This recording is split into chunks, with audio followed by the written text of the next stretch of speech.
Imam Masjid Raya Kota Binjai. Nah, jadi kami tadi sedang juga mempersiapkan latihan petugas haji. Insya Allah kami juga akan berangkat bersama Ustadz. Kalau Ustadz jelas dari Binjai, kalau saya insya Allah dari Langkat. Pembawa rombongan kloter dari Kabupaten Langkat. Nama saya perkenalkan sebelumnya Haji Sabarudin, sekabung dengan Bang Pepen, Uncu Tendi. Dari kampung di Langkat sana berjumpa di Binjai ini beberapa kali, walaupun teman lama tak bersua, dan alhamdulillah dijumpakan di tempat yang barokah ini, majelis yang mulia ini. Mudah-mudahan perkumpulan kita ini nanti kelak menjadi perkumpulan di surga. Amin. Amin ya rabbal alamin. Alhamdulillah rabbil alamin. Wa bihi nasta'inu ala umuri dunya waddin. Wassalatu wassalamu ala asrafil anbiya wal mursalin wa ala alihi wa sahbihi ajma'in. Qala Allah Ta'ala fi kitabihil karim, a'udzu billahi minasy syaithanir rajim. Al-hajju ashhurum ma'lumat. Faman farada fihinna al-hajja fala rafasa wala fusuqa wala jidala fil hajj. Wa ma taf'alu min khairin ya'lamhu Allah wa tazawwadu fa inna khairuz zadit taqwa. Sadaqallahul azim. Sadaqa Rasulul Karim wa nahnu ala dzalika minas syahidin wa syakirin walhamdulillahi rabbil alamin. Wa qala sallallahu alaihi wasallam, al-hajjul mabrur laisa lahu jazaa'un illal jannah. Bapak Ibu sekalian yang dimuliakan oleh Allah Subhanahu wa taala. Saat ini kita telah memasuki bulan Sya'ban, udah di penghujung-penghujungnya. Setelah kita lewati bulan Rajab, bulan-bulan penuh berkah. Di bulan Sya'ban ini juga penuh dengan berkah Allah Subhanahu wa taala. Di mana amalan-amalan kita diangkat oleh Allah Subhanahu wa taala di bulan Sya'ban ini. Jadi kita tingkatkan amal ibadah. Setiap pergantian waktu, hari berganti hari, minggu berganti minggu, bulan berganti bulan, kita umat Islam selalu diiringi dengan ibadah-ibadah untuk meningkatkan kualitas ketakwaan kita kepada Allah Subhanahu wa taala. Begitu juga nanti dengan berakhirnya bulan Sya'ban ini, sepekan lagi kira-kira ini tanggal 2 Maret, insya Allah nanti tanggal 11 udah dimulai start pesawat akan take off untuk menuju ke bulan penuh rahmat Allah Subhanahu wa taala yang disebut dengan bulan Ramadan. Di situ kita juga meningkatkan lagi bagaimana makom posisi kita, bagaimana kita inginkan saat kita dipanggil oleh Allah Subhanahu wa taala. Begitu setelah selesai Ramadan, kita puasa, kemudian dirayakan lagi dengan menunjukkan kita kembali kepada kesucian kita. Setelah puasa kita akan dijadikan seperti orang-orang yang seperti bayi kembali, lahir tanpa dosa. Kullu mauludin yuladu alal fitrah. Setelah Syawal berlalu juga bulan Dzulqa'dah. Bulan Dzulqa'dah ini bulan-bulan kita duduk-duduk santai. Tidak hanya santai, tapi juga kita duduk-duduknya kebiasaan orang Arab itu kalau bulan Dzulqa'dah duduk-duduk menunggu datangnya bulan Dzulhijjah. Tetap juga kita diharuskan tetap mengingat Allah Subhanahu wa taala. Karena pesan Allah Subhanahu wa taala dalam perintahnya, kita dianjurkan untuk terus mengingat, menyebut dan melakukan Allah Subhanahu wa taala. Baik kita dalam keadaan kiaman, kita dalam keadaan berdiri, dalam keadaan bekerja, dalam keadaan berbuat, dan tidak hanya dalam keadaan bekerja, beraktivitas, tapi sedang kita duduk pun kita dianjurkan untuk menyebut, mengingat Allah Subhanahu wa taala.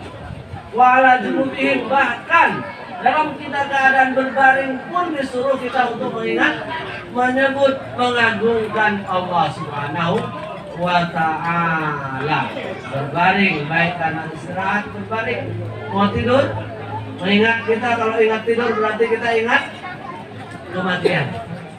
Karena kita akan mati sebentar, kemudian kita akan dihidupkan lagi. Kalau kita lihat setiap hari ada saudara, tetangga, ataupun kerabat dekat maupun jauh yang dipanggil ke rahmat Allah Subhanahu wa taala, itu juga mengingatkan kita bahwa kita akan kembali seperti itu. Kalau kita tidur mungkin bisa dihidupkan lagi, tapi kita nanti setelah dipanggil oleh Allah Subhanahu wa taala, kita akan selama-lamanya sambil kita menunggu di akhirat menuju hari kebangkitan, hari di mana kita akan dihidupkan kembali, kita dibangkitkan di padang mahsyar. Yang kita takutkan, yang kita khawatirkan sebagai orang yang beriman adalah bagaimana posisi kita di hadapan Allah Subhanahu wa taala.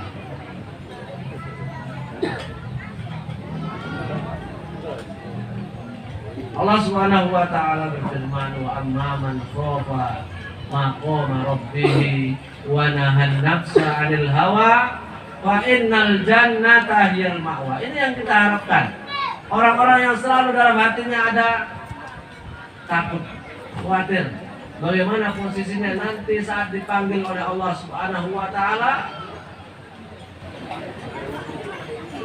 Apakah dia dekat dengan Allah Subhanahu wa taala saat dipanggil oleh Allah Subhanahu wa taala? Apakah dia sudah bisa mengendalikan hawa nafsunya pada saat menjalani kehidupan di dunia? Apabila dia mampu mengendalikan hawa nafsu, kemudian dia selalu khawatir mau dekat terus kepada Allah Subhanahu wa taala, maka dia pun akan ditempatkan innal jannata hiyal ma'wa. Salah satu ibadah yang merupakan panggilan Allah Subhanahu wa taala adalah ibadah haji. Memang kita dipanggil oleh Allah Subhanahu wa taala senantiasa berkali-kali. Mungkin pertama kita dalam hidup kita sering ada panggilan Allah Subhanahu wa taala, itu panggilan seruan azan. Panggilan untuk melaksanakan sholat. Ini posisi kita bagaimana? Orang-orang yang takut keadaannya nanti di hadapan Allah Subhanahu wa taala, dia mau selalu dekat dengan Allah Subhanahu wa taala, makomnya tinggi mulia, maka dia akan selalu mengerjakan perintah-perintah Allah, memenuhi seruan panggilan Allah Subhanahu wa taala yang setiap saat, setiap hari kita diserukan, dipanggil. Dalam hal ini sholat itu adalah wajib, fardu. Setiap muslim dia akan mengangkat amalan-amalan kita setiap saat. Orang yang mengerjakan sholat itu akan menyebabkan amalan-amalannya diangkat oleh Allah Subhanahu wa ta'ala. Jadi kalau orang tidak sholat, tak ada sholatnya, tak pernah dia sholat, walaupun dia banyak beramal, banyak berbuat, banyak bersedekah, sedekah banyak tapi tak sholat, maka amalannya tidak diangkat oleh Allah Subhanahu wa ta'ala. Maka sholat ini bisa mengangkat amalan-amalan kita. Zuhur ke asar, ketika kita sholat asar tadi, itu akan mengangkat amalan-amalan kita dari mulai zuhur sampai asar. Begitu seterusnya. Ketika kita sholat maghrib, kita akan menyebabkan dengan sholat kita diangkat amalan-amalan kita dari maghrib, dari asar ke maghrib. Begitu juga ketika sholat isya, sholat maghrib sampai dengan isya akan diangkat oleh Allah Subhanahu wa taala. Sebagaimana juga sabda Rasulullah SAW, sholat yang satu kepada sholat yang berikutnya menyebabkan mukaffaratun lidzunub. As-shalawatul khamsu, sholat yang 5, antara sholat-sholat tersebut mukaffaratun lidzunub. Wal jum'atu ilal jum'ati, Jumat satu dengan Jumat berikutnya juga akan menyebabkan dosa-dosa kita diampuni oleh Allah Subhanahu wa taala. Al umratu ilal umrati, satu umrah dengan umrah berikutnya juga akan menyebabkan turunnya ampunan Allah Subhanahu wa taala. Wal hajju ilal haji, satu haji ke haji yang berikutnya juga akan menyebabkan dosa-dosa kita diampuni oleh Allah Subhanahu wa taala. Mukaffaratun lidzunub, menghapuskan dosa-dosa kita. Karena apa? Allah turunkan rahmatnya bagi siapa saja yang mau melaksanakan ibadah kepada Allah Subhanahu wa taala, melaksanakan perintahnya, kemudian menyahuti panggilan-panggilan.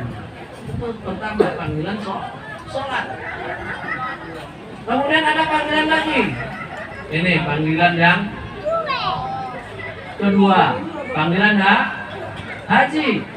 Minimal seumur hidup sekali bagi yang mampu. Al-hajjul mabrur laisa lahu jazaa'un ilal jannah. Haji yang mabrur tidak ada ganjaran yang lebih baik daripada itu selain surga. Tapi hajinya mabrur. Haji ini sesungguhnya ibadah yang gampang. Gampang apa sulit, Bu? Haji? Hah? Yang udah Bapak haji? Gampang, Bu, ya, Bapak? Gampang. Dia cuma mengikut saja. Pakai ihram ya. Kemudian tawaf. Kemudian sa'i. Tawaf itu mengelilingi Ka'bah 7 putaran.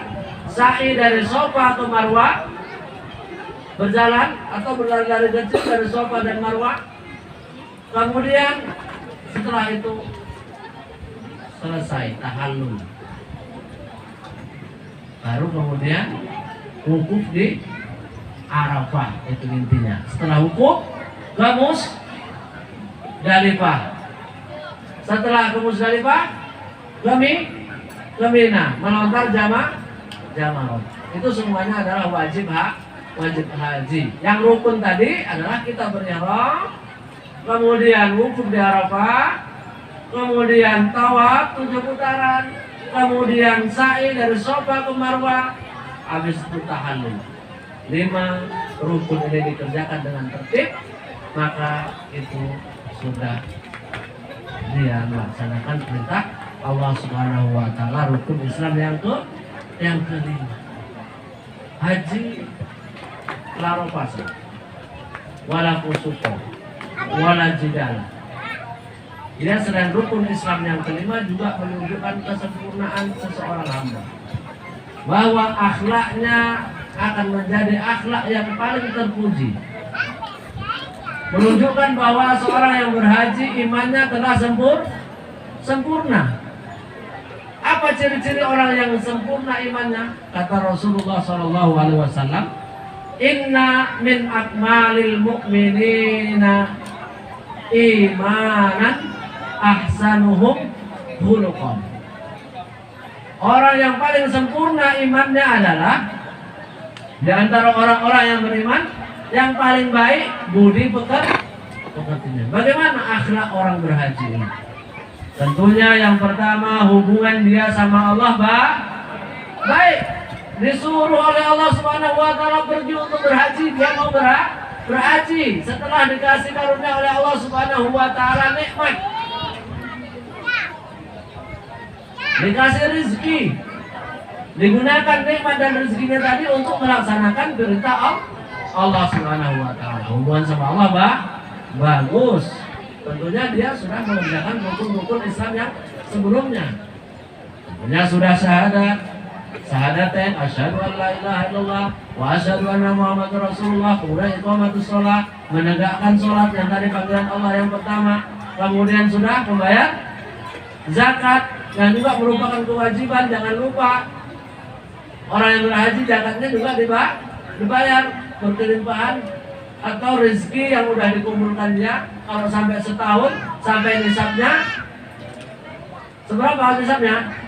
Sebesar emas 85 gram. Dapat punya uang disimpan 85 gram emas senilai itu, kemudian selama setahun wajib dizakati 2,5%. Berapa itu berarti? Kalau 1 gram emas berapa sekarang Bang? Tunjuk, itu berapa? Nggak tahu harganya. 1 gram mungkin berapa Bu? Ini mau sapa ibu-ibu lain di sini. Apa kabar Bu? Sehat? Berapa 1 gram emas Bu?